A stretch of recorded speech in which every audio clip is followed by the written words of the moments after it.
So, hello everybody. Welcome to episode 99. It's the Declutter Me podcast in isolation.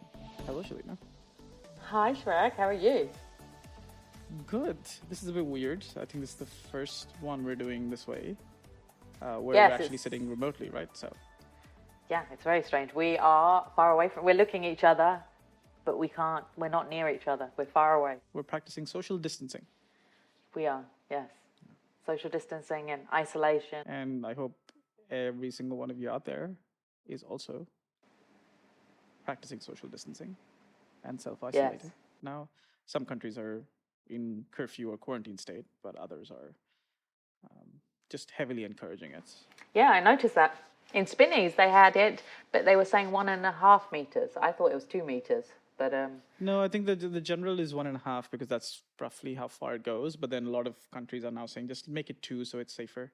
I know you shared, and I saw there was a video from Stephen Merchant, who is 2 meters tall, and he was laying on yeah, the Stephen footpath. Merchant. Yeah. Oh yeah, Yeah, I shared it on Twitter. It was very good because he is exactly 2 meters. So if you just think of it as a pathway or a sidewalk or what we call a path size, normal regular size, that's 2 meters.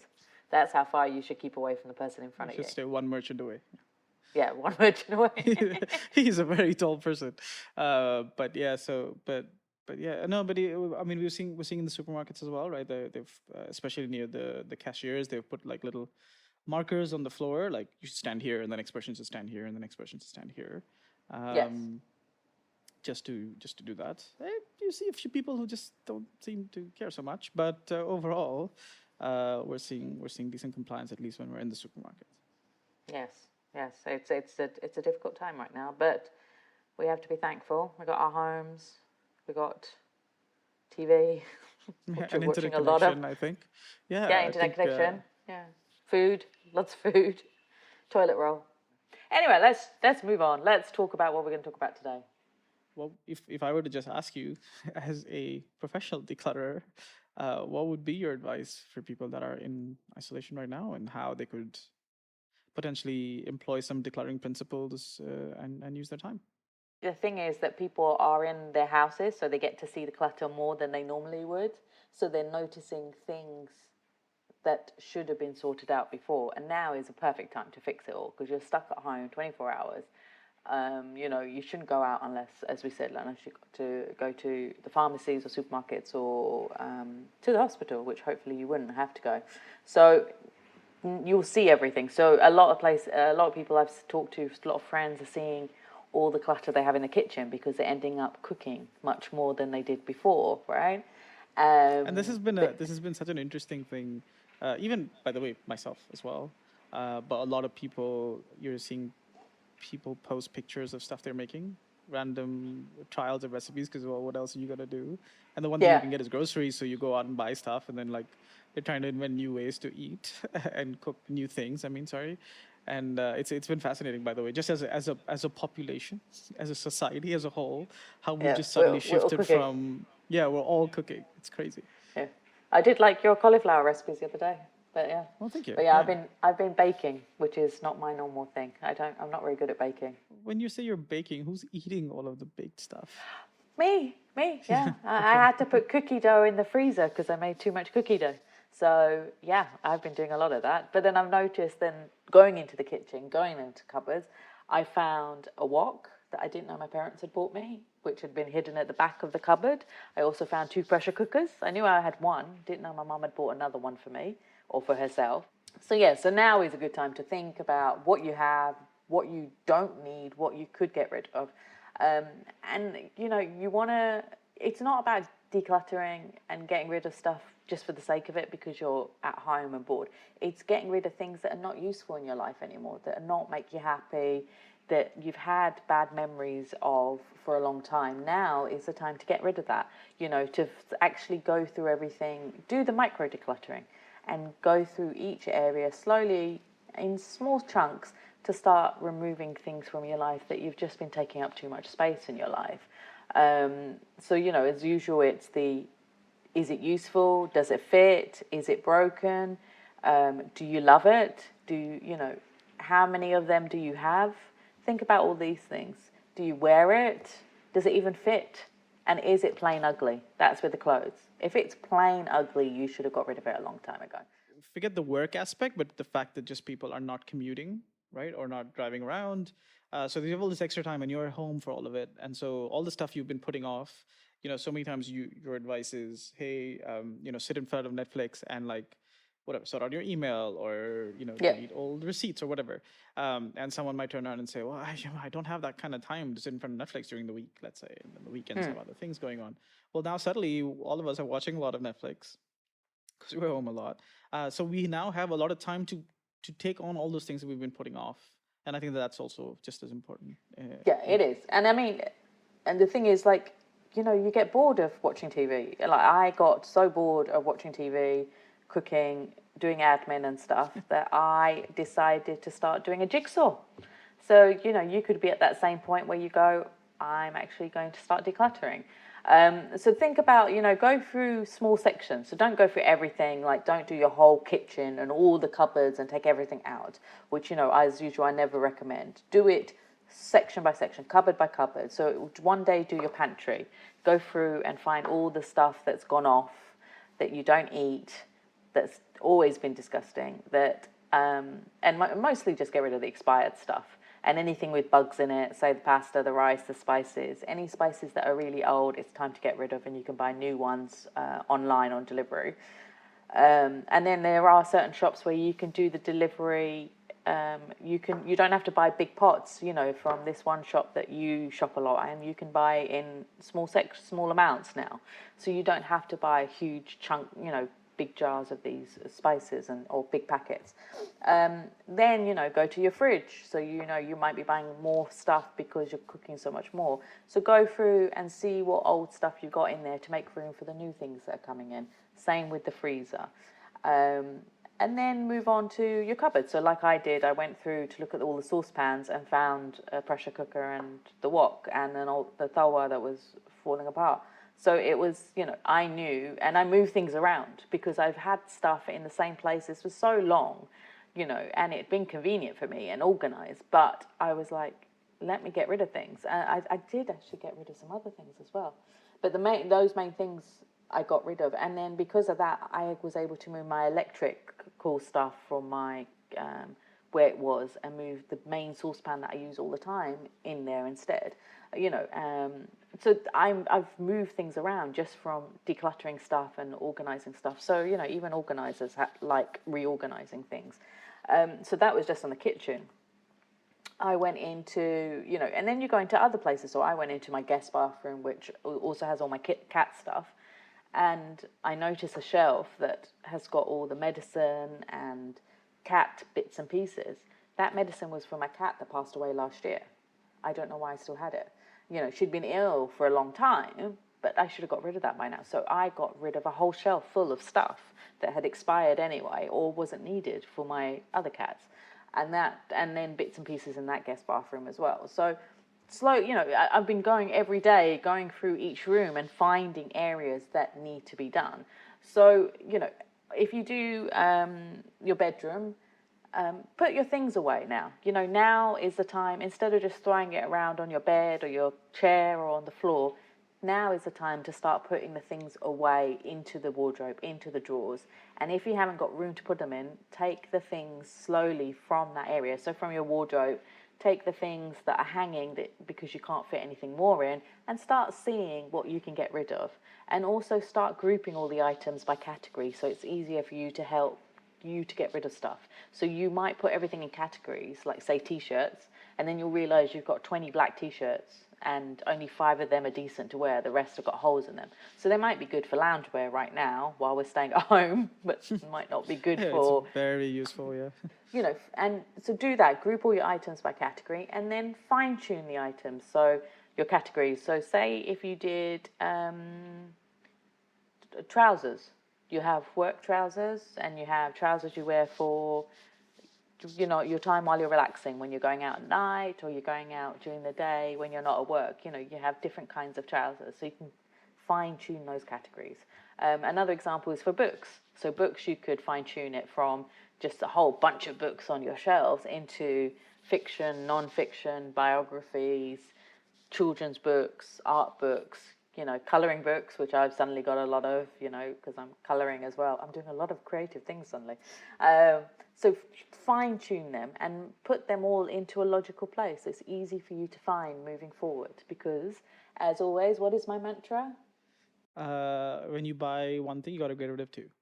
And File, act, and toss.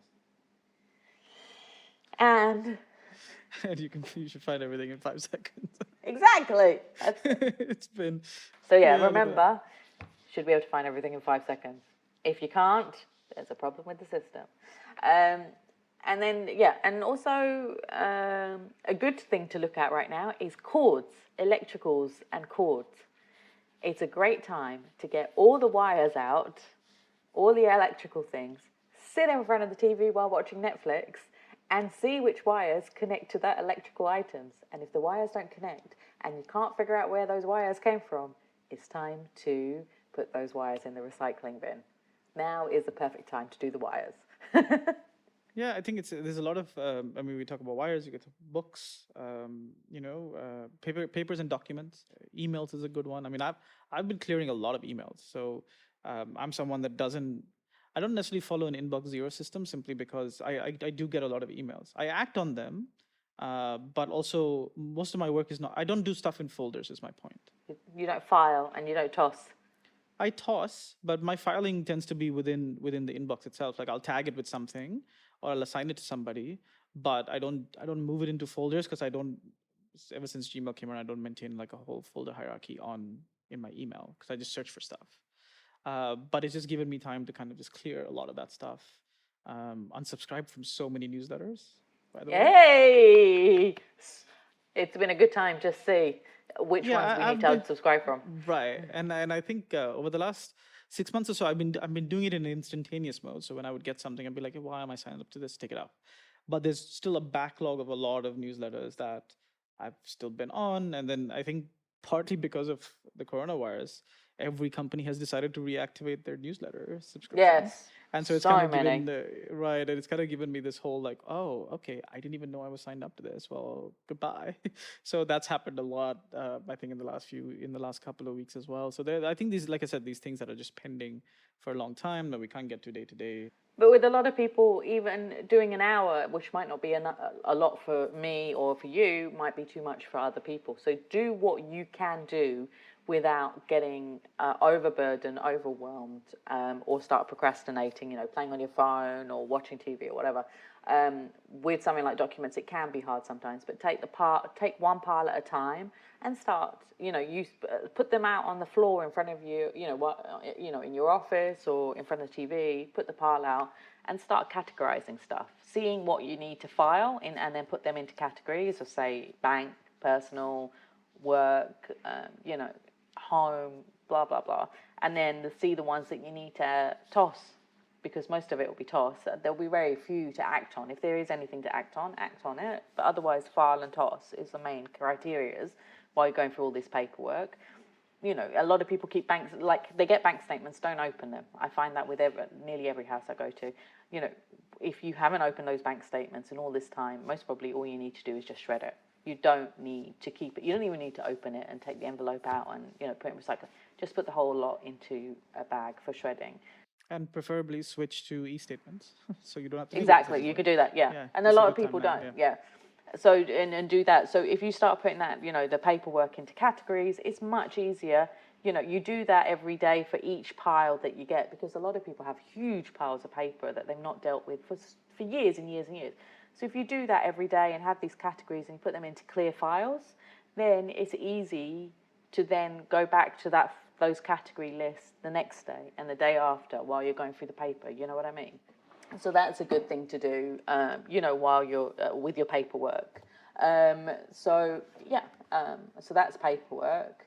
And do the thing when you're doing anything, your clothes, your paper, your kitchen, any place, do it put into donate, throw, recycle, or keep.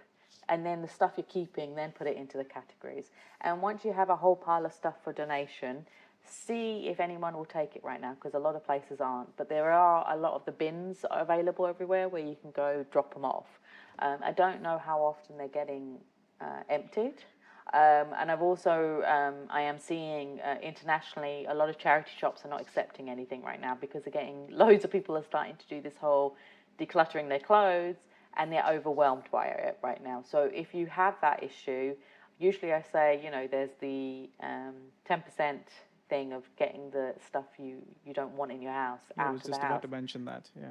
Yeah, but right now it's difficult. So if that is the situation, if you have a place where you can store all of them in, say, a big bag, big plastic bag or a carrier bag or something, or you know, those paper bags that you get from shops, if you can put everything in there ready to go give for donation once